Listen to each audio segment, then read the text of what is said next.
Selamat datang di Pindah Kelas. Tetap kuliah walau gak di kelas. Akhirnya Itu benar. setelah sekian lama Itu benar, akhirnya podcast CLSA bangkit kembali. Ini perdana pasti, Bil. Perdana dalam periode kita tuh. Benar sekali. Dengan menyajikan materi-materi baru Yang fresh dan konsep-konsep yang baru. dan berita-berita yang sangat Terbarukan, terupdate. update. Benar sekali. Tak Nabil, kenal maka tak sayang. Itu benar, Nabil. Jadi kita harus memperkenalkan diri kita dulu Itu tuh. benar, Nabil. Bahkan yang menonton ini pun akan Akan bingung. Ini siapa? mas-mas berdua ini? yang entah semester berapa. Jadi kita harus memperkenalkan diri dulu. Oke. Dari kamu tuh? Aku dulu. Oke, kenalin, nama aku Tito. Aku dari divisi Hubungan Diplomasi Eksternal atau bisa dikatakan Humas CLSA. Terus aku Nabil, aku dari divisi Sosial dan Masyarakat. Ya Sosial dan Masyarakat sosial. apalagi begitu. Oke, kan kita ini podcast perdana ya, Bil. Iya. Pastinya podcast ini berjalan banyak sekali teman-teman yang membantu ikut menyukseskan, Bil. Betul. Bukan hanya kita berdua sebagai host, Iya. tapi ada pihak-pihak lain yang Di belakang layar. di belakang layar yang terlibat dalam kesuksesan podcast ini. Contohnya ada Medinfo, divisi Medinfo yang bahkan merekam video dan mengedit. Ya, benar sekali. Dan juga ibu keuangan kita yaitu Wulan. Ya, Terima terima kasih, kasih Kak Wulan yang sangat cantik yang mau membiayai beli.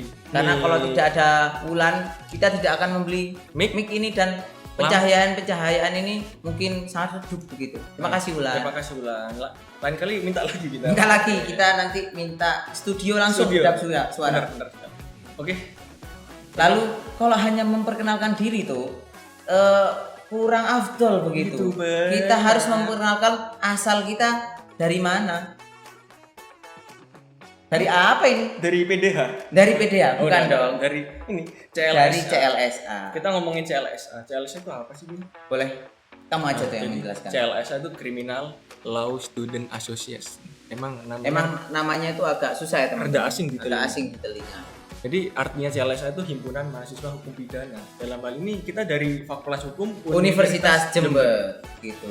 Nah. Dan untuk sekedar info bagi teman-teman yang menonton, CLSA sendiri ini sudah berusia 14 tahun. Oh, udah 14 tahun ya. Sudah cukup lama. Udah cukup lama. Tapi kira-kira kalau anak itu 14 tahun sudah balik belum? Udah puber. Udah puber. Udah SMP. Udah SMP ya tuh. Jadi Ya, benar sekali. terus Remaja. dalam melaksanakan kegiatan-kegiatan teman-teman, CLSA ini tidak hanya berjalan sendiri, tapi kita tuh ada pembinanya. Benar sekali. Ada Ibu dosen Dwi Dwi Endah Endah Nurhayati yang menjadi pembina CLSA. Selamat datang di pindah kelas Bu Endah. Ya, benar. Apabila Bu Endah menonton, Oh, itu kalian kali Bu Endah bisa join sebagai apabila Bu pemateri. Endah berkenan bisa menjadi pemateri Ya, di bertiga kita bertiga kita nanti. rekaman. Oke, Bill.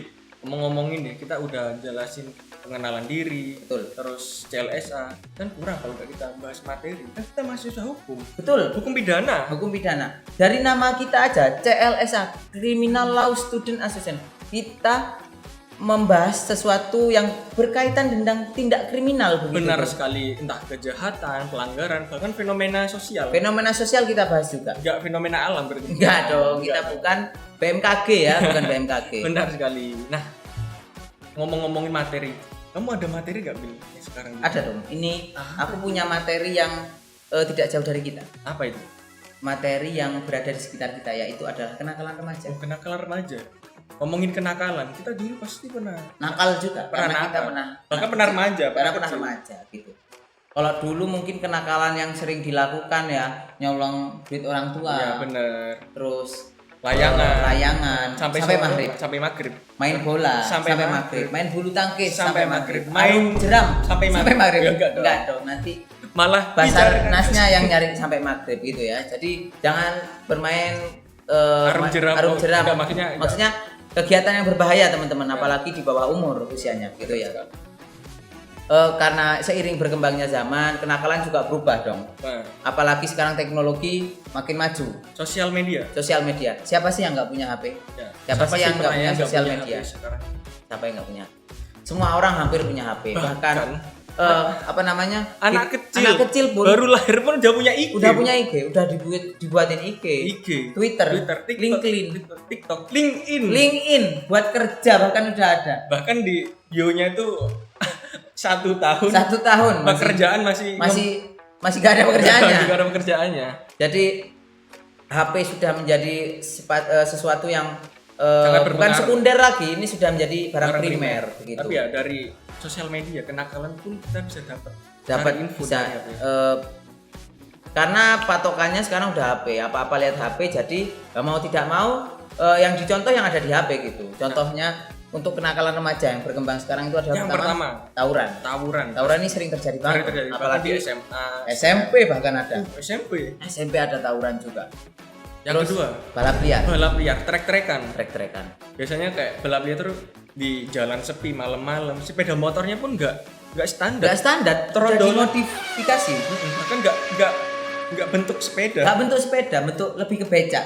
Enggak juga dong, tapi ya seperti itulah. Ya, Intinya benar, seperti saking tidak masuk akalnya modifikasinya sampai terlihat seperti becak. Gitu. Nah, yang ketiga, yang terakhir mungkin ada Ini yang paling sering kita temui, yaitu pengkonsumsian minuman beralkohol, minuman keras, mabuk-mabukan. mabuk-mabukan.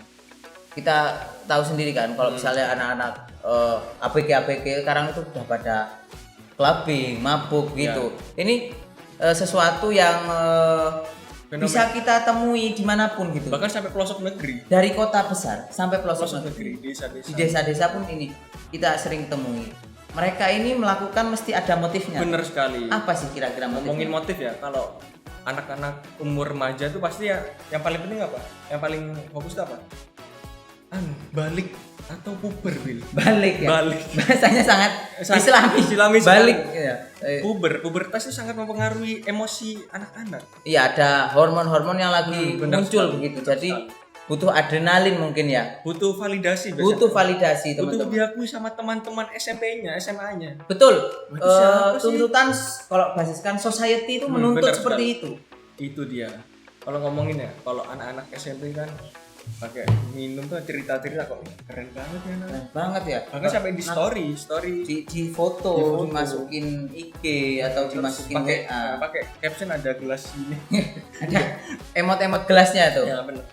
Tapi Ya, kenakalan ini cukup sering kita temui. Jadi ini juga muncul sebagai keresahan masyarakat, juga keresahan kita seperti karena mabuk ini atau pengkonsumsian minuman beralkohol itu menyebabkan orang-orang ini tidak terkendali. sulit dikendalikan. Bahkan tindak pidana pun bisa lahir karena Karena minuman minuman beralkohol keras kan. Kalau orang kebanyakan minum kan pikirannya ngefly, sudah tidak terkontrol lagi. bahkan dapat melakukan seperti penganiayaan, pelecehan, menabrak pos menggunakan expander. Iya. Itu juga termasuk dalam dampak negatif pengkonsumsian benar minuman keras begitu tuh. Tapi nih ngomongin dari tadi kita ngomongin contohnya doang. Kita tuh harus ada. Kita kan negara hukum di Indonesia. Ada nggak sih regulasi yang mengatur tentang minuman keras ini? Jelas ada. Nih aku dapat nih ada Peraturan Menteri Dalam Negeri nomor 20/M garis datar BAG garis miring per garis miring 4 garis miring 2014. Dari nomornya Dari angkanya saja sudah bikin pusing, apalagi minuman kerasnya. gitu ya. Nah, kita ngomongin nomornya nih. Di sini dijelasin tentang pengendalian dan pengawasan terhadap pengadaan, peredaran dan penjualan minuman beralkohol. Jadi peraturan ini sudah mengatur tentang minuman beralkohol gitu. Iya, benar. Berarti kalau mengatur itu berarti sudah ada tiga unsurnya. unsurnya. Pertama diatur adalah produsen, kedua distributor, dan ketiga adalah konsumen yang mengkonsumsi. Kita harus runtut tuh. Kita harus satu-satu. runtut. Kita jelasin satu-satu. Pertama dari produsennya. Kira-kira nih dari produsen minuman beralkohol itu ya. Ada nggak sih klasifikasinya tuh tentang minuman beralkohol? Ada dong. Nah, aku lihat di pasal 2 nih. Di pasal 2 Permendagri ini jelasin tentang kadar alkoholnya. Kita ngomongin botol atau minumannya itu udah ada golongannya. Contohnya, golongan A, minuman yang mengandung alkohol 0 sampai 5%. Yang kedua, golongan B adalah minuman yang mengandung alkohol 5 sampai 20%. Dan yang terakhir golongan C itu adalah 20% sampai 50%. 50% itu udah setengahnya Setengah botol, bahkan Jadi- botolnya segini pun minumannya pun setengahnya. Jadi memang cukup berbahaya, sangat berbahaya Ya, untuk apalagi kesehatan. dikonsumsi. Kita udah bahas produsennya nih, Hmm. kita bahas distributornya atau penjualnya. Nah, kita ngomongin tempat penjualnya nih. Aku lihat di pasal 14 ini jelasin tempat yang boleh diminum secara langsung, Bil.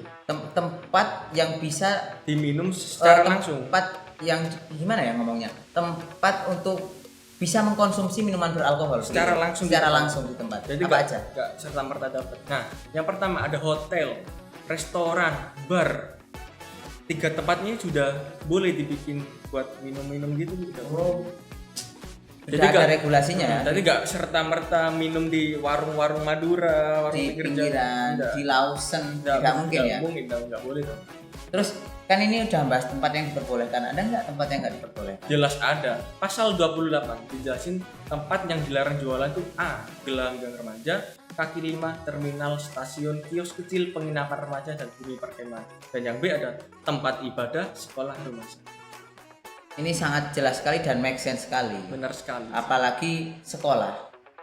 Tidak mungkin seorang berjualan Di dekat di sekolah. dekat sekolah, apalagi sekolah dasar SD. Bahkan yang jadi pertanyaan kan pasti anak-anak mau berangkat sekolah, ayah itu minuman apa? Tapi kok botolnya menarik ya ayah? Iya, memunculkan ketertarikan atau memunculkan rasa penasaran anak kecil. Benar. Ini sebenarnya gimana ya? Pedang bermata dua gitu tuh. Iya, benar. Berbahaya untuk lingkungan sekitar tempat penjualan alkoholnya, Sama berbahaya bagi penjualnya. Karena Itu benar penjualnya sekali. berpotensi untuk dipukuli wali murid dan juga BK-BK-nya. bahkan guru BK-nya pun ikut Ikut mukulin. mukulin penjualnya ini. Jadi Sangat berbahaya sangat sekali. berbahaya sekali. Sama satunya juga rumah sakit ini paling nggak masuk akal nih rumah sakit. Masa iya jual minuman keras arak dekat rumah sakit umum daerah kan nggak mungkin. Sangat tidak mungkin. Orang-orang yang kesana gagal ginjal jadi gagal total kalau minum minuman beralkohol begitu kan. Tapi Niatnya minum antibiotik malah minum miras. iya, salah ternyata ya. Ternyata. Tapi tidak dipungkiri bahwa pedagang-pedagang itu juga ada pedagang yang nakal, tetap ngotot berjualan di tempat itu. Kira-kira ada sanksinya? Nah, di pasal 46 pun dijelasin tentang pencabutan terhadap pasal 28 yang tentang tadi dijelasin nggak boleh. Itu pengecer atau penjual yang minuman beralkohol di lokasi-lokasi yang dilarang itu dapat sanksi administrasi bisa berupa pencabutan atau penyegelan tempat usahanya, Bu. Oh my god, bisa disegel ya. Itu orang-orang yang nekat tetap jualan udah dikebukin, disegel dan Tidak dapat penghasilan lagi. benar. Cabut Terus surat. yang terakhir kita akan bahas konsumennya. Nah. Kira-kira ada batas usia nggak? Nah, ngomongin penjualnya ya, pasti kan mereka akan jual ke konsumen. Di pasal 15 itu jelas bahwa usia yang dapat diberikan kepada konsumen ialah telah berusia 21 tahun Pernah berusia 21 atau tahun. menunjukkan KTP, menunjukkan umurnya. Tapi ini juga dilema tuh. Benar. Karena penjual itu fungsinya mencari keuntungan sebesar-besarnya. Namanya penjual.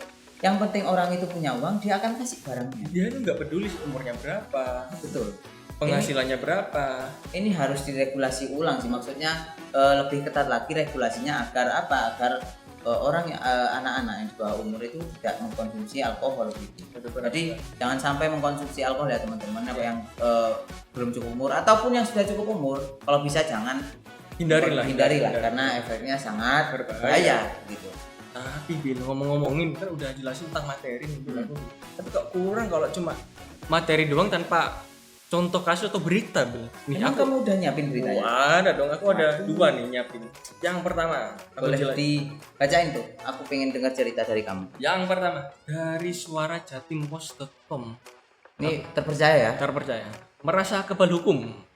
2 toko miras di Jember disegel emak-emak. Disegel emak-emak tuh. Disegel emak-emak. Nih, dijelasin nih, Senin 11 Maret 2020.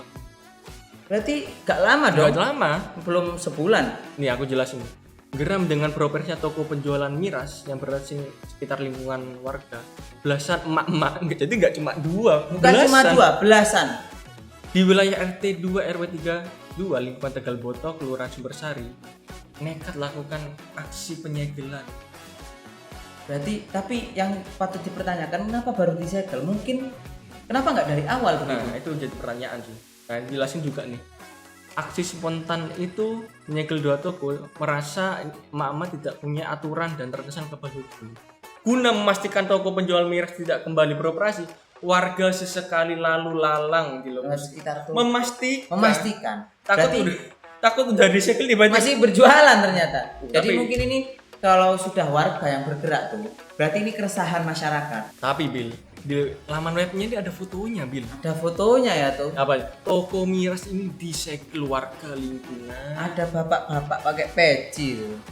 Dan juga ada bapak-bapak pakai baju tentara ini. Sangat unik sekali ya, Mas. Sangat unik sekali ya. Sudah disegel tapi warga tetap berlalu lalang untuk memastikan gitu ya. Nah, tapi Bil, aku ada satu lagi nih kita. Ada satu lagi tuh. Ada dong. Nah, ini dari radarjember.id. Cerita mahasiswi di Jember ini jadi agen arak Bali pakai jasa travel. Digerebek polisi. Begini kronologi. Mahasiswa. Sangat mengagetkan sekali ternyata mahasiswi di Jember. Itu bener. Tapi kita nggak boleh ngejudge dulu dong. Kita harus baca Kita dulu. harus lihat motifnya Mbak ini apa. Terciduknya KD, namanya KD, 22 tahun warga desa Buwek, Lumajang, membuat polisi kaget. Bahkan bapak polisinya juga kaget. Bahkan- Apalagi kita yang membaca Iya. beritanya tuh. Bahkan aku nggak bisa bayangin ini polisinya mau gereb. Baik mau gerebek pakai senjata senapan laras panjang sudah siap-siap. Ini aku akan melawan mafia-mafia. Dan dia Mbak pakai skincare masih pakai masker terus ada timun-timunnya di Iya. sini. Tidak. Bahkan biasanya ini kan mungkin aku yang bikin penasaran nih laporannya ini gimana? Dia juga. Tapi ada motifnya nggak tuh? Oh, ada, untuk, pasti ada. Mbak ini kenapa dia berjualan minuman keras ini? Nah ini dijelasin nih bahwa di sini jelasin bahwa si KD ini melakukan penjualan karena kondisi ekonomi. Karena kondisi Dengan skripsi. ekonomi ya. Oh dia udah mau skripsi. Iya benar. Jadi gimana ya? Terdengar dilema sekali bahwa Benar. ternyata pendidikan kita itu juga membutuhkan biaya yang lumayan. Kan Mbak KD ini sampai berjualan Arak Bali. Bali. Iya, Kalau jadi- memang ini tidak baik untuk dicontoh, tapi buat teman-teman yang misalnya udah kepepet, mending teman-teman jual risol mayo saja. benar sekali. Kalau enggak, karena ini nuansanya masih Ramadan, mungkin teman-teman bisa jual takjil. Jual tak ada takjil. Karena penghasilannya sudah ya untuk menutupi Anu lah kebutuhan lah. kebutuhan snack-snack atau Daripada- misalnya daripada jual arak. karena sudah keluarga malu, sekolah pun berhenti selesai karena dipidana kan. Bahkan polisinya pun sampai kaget. Bahkan polisinya sampai kaget. Tapi ya kita doakan saja semoga Mbak Kade ini setelah selesai dari masa hukumannya atau bagaimana mendapatkan menempatkan apa namanya berkah atau rezeki yang lancar, yang halal begitu ya. Oke, kayaknya kita udah di ujung waktu nih. Ini karena kita sudah terlalu lama mungkin ya, udah berapa 3.000 jam 3.000 jam 50 tahun mungkin ya. supaya efisiensi waktu juga ya tuh. Benar sekali. Tapi tetap ini karena ini podcast perdana, setiap 2 minggu sekali pantengin di IG CLS. Iya, baik penonton kok penonton sih? Gak enak kalau Gak enak kita punya kalau nyebutnya penonton. Kita harus punya nama penonton kita. nama tagline aja pindah kelas. Tetap kuliah walau enggak di. Berarti sobat tipsen, titip absen. Kita sudah fix ya untuk hari ini penonton kita adalah Tipsen. sobat tipsen. Oke. Sobat tipsen. Oke. Jangan lupa pantengin IG-nya CLSA untuk info lebih lanjut bukan hanya tentang podcast ini tapi tentang kegiatan-kegiatan CLSA yang lain. Mungkin cukup sekian dari kita ya tuh. Benar sekali sih, cukup sekian. Untuk penonton sehat-sehat selalu. Pindah kelas, tetap kuliah walau gak di kelas.